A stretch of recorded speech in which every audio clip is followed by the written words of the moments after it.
अंग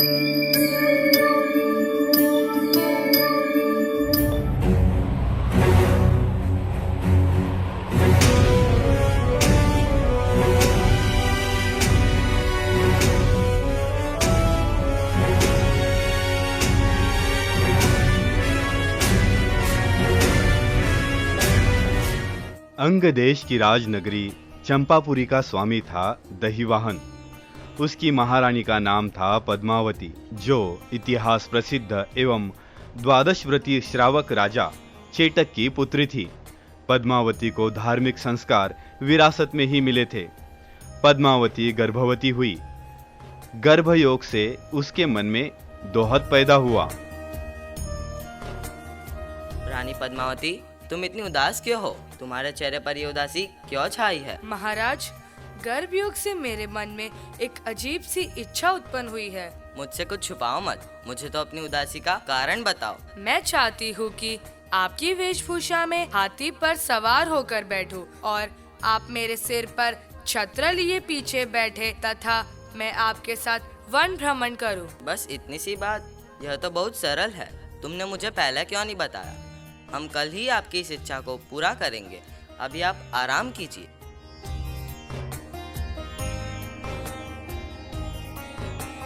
सैनिकों, जल्दी से हाथी को सवारी हेतु तैयार करो। जी महाराज। तत्क्षण राजा ने वैसी ही व्यवस्था की। महाराज के वेश में महारानी हाथी पर सवार हुई और महाराज पीछे छत्र लिए बैठे। गजराज वन की ओर चला। वह वन के समीप पहुंचा ही था कि इतने में अकस्मात धुआंधार वर्षा और आंधी का आक्रमण हो उठा। वर्षा के योग से हाथी में मतवालापन चढ़ गया। वह उन्मत्त हुआ दौड़ने लगा। राजा रानी दोनों ही घबरा गए। मृत्यु निकट सी दिखने लगी। भयाकुल राजा ने रानी से कहा, अब तो बचाव का एक ही रास्ता है। सामने जो वृक्ष दिखाई दे रहा है, जैसे ही हाथी उसके समीप पहुंचे, हम उस वृक्ष की शाखा को पकड़कर इस मौत के मुंह से बच सकते हैं। दोनों शाखा को पकड़ने के लिए तैयार हो गए। राजा ने शाखा पकड़ ली, पर रानी के हाथ शाखा तक नहीं लगे और हाथी आगे निकल गया। राजा वृक्ष से शनै शनै नीचे उतरा, पर रानी को न देखकर शोकाकुल हो उठा। मन ही मन रानी के विरह को समेटे वापस चंपापुरी चला गया। उधर हाथी जब दौड़ते दौड़ते थक गया और व्याकुल हो उठा, तब एक सरोवर में पानी के लिए घुसा। रानी ने मौका देखकर सरोवर में छलांग लगा दी और तैरकर दूसरे किनारे आ पहुंची।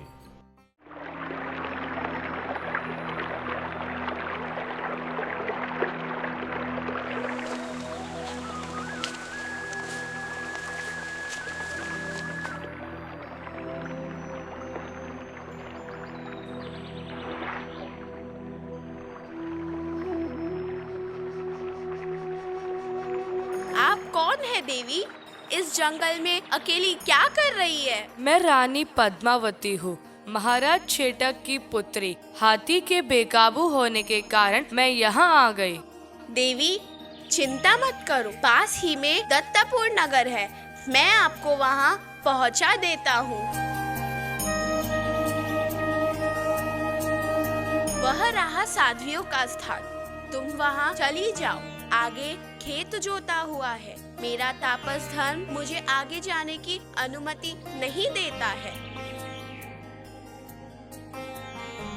महारानी पद्मावती कलिंग देश के दत्तपुर नगर में पहुंची। नगर में कुछ साध्वियां नजर आई। दुखों से घिरे व्यक्ति पर उपदेश का प्रभाव शीघ्र ही होता है। धर्म और धैर्य दोनों ही जीवन के सच्चे साथी हैं। धर्म का अनुसरण करो, तुम्हारे सारे दुख दूर हो जाएंगे। अतः उसे उपदेश लग गया। वह साध्वी बन गई, पर संकोचवश गर्भ की चर्चा रानी ने किसी के सामने नहीं की।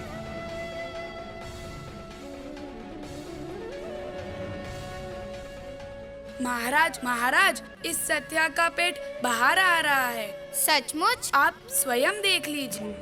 यथा समय जब प्रसव पीड़ा होने लगी, तब साध्वी श्री ने किसी विश्वस्त श्राविका के यहाँ सारी प्रसव क्रिया संपन्न की। एक सुंदर और सौभाग्यवान पुत्र पैदा हुआ। रत्न कंबल में लपेटकर स्मशान भूमि में ले जाकर भाग्य के भरोसे उसे छोड़ दिया। जब वापस लौटी तब झाड़ी की ओट में खड़ी होकर देखने लगी कि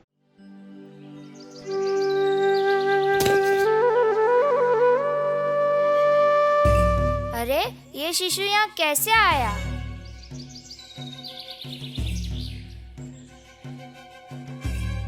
अब से यह मेरा पुत्र होगा। इस व्यक्ति ने मेरे पुत्र को अपना लिया। अब मैं निश्चिंत हूँ।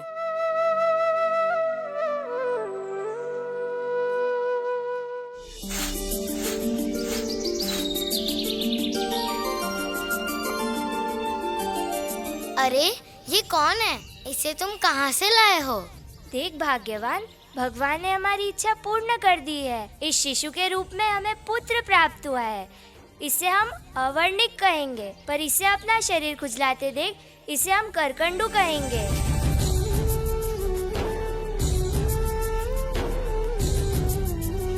अब से तुम इस शमशान की रखवाली का काम संभालोगे। जी पिताजी। दिन स्मशान भूमि से होकर 2 मुनि गुजरे।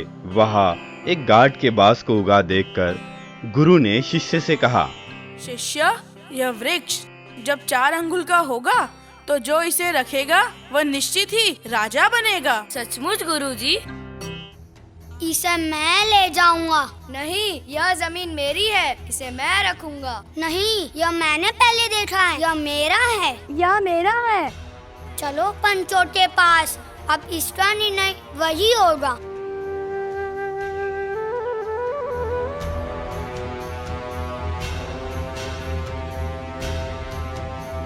तुम दोनों अपनी बात बताओ।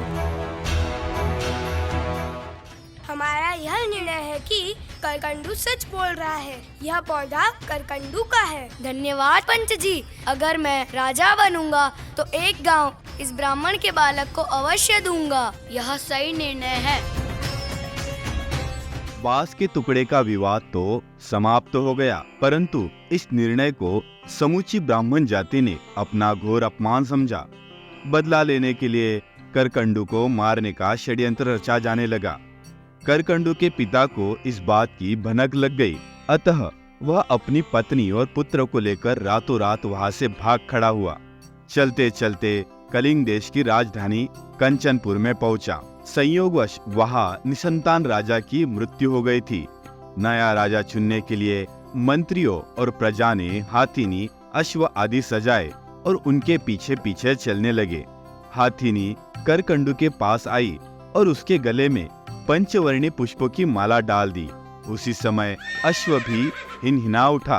करकंडू को राजा घोषित किया गया। उस ब्राह्मण को जब मालूम पड़ गया कि करकंडू कलिंग का राजा बन गया है तो उसने उसकी राजसभा में आकर एक गांव की याचना करते हुए कहा, महाराज करकंडू, मैंने सुना है कि आप अब कलिंग देश के राजा बन गए।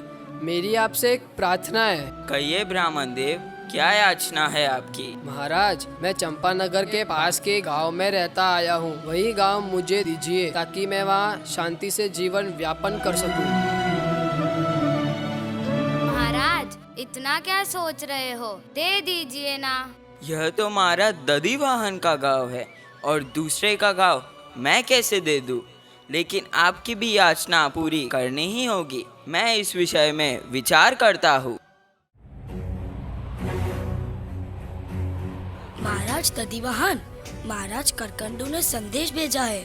एक ब्राह्मण ने उनसे चंपानगर के पास का एक गांव मांगा है जो आपका है। महाराज करकंडू ने अनुरोध किया है कि आप इस ब्राह्मण को वह गांव दे दीजिए और बदले में उतनी ही या दुगनी भूमि कलिंग देश से ले लीजिए। यह क्या बकवास है? अदला बदली का कार्य तो बनियों का होता है, क्षत्रियों का नहीं। मैं अपना गांव किसी को नहीं दूंगा।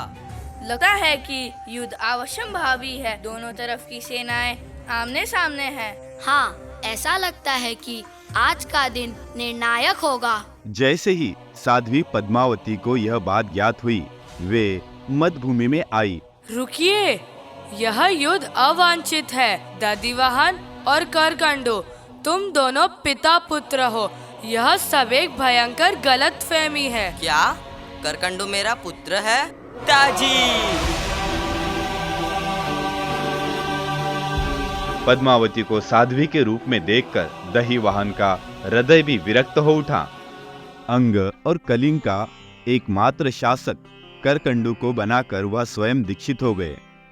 करकंडू को गौओं से अधिक प्रेम था। उसकी गौशाला भी विशाल थी।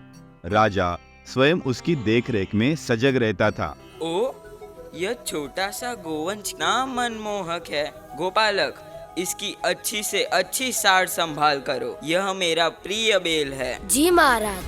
कुछ वर्षों तक राजा अन्यान्य कर्मों में अधिक लगा रहने के कारण गौशाला की ओर नहीं आ सका। एक दिन गया, तब वह वृषभ उसे नजर नहीं आया। अरे, मेरा प्रिय बेल कहीं नजर नहीं आ रहा। कहाँ गया वह? गोपालक, मैं कब से मेरे प्रिय बेल को ढूंढ रहा हूँ। महाराज, वह सामने जो मरियल सा बेल बैठा है, जिस पर मक्खियाँ भिन भिना रही है, यह वही बेल है। क्या यह मेरा प्रिय बेल है?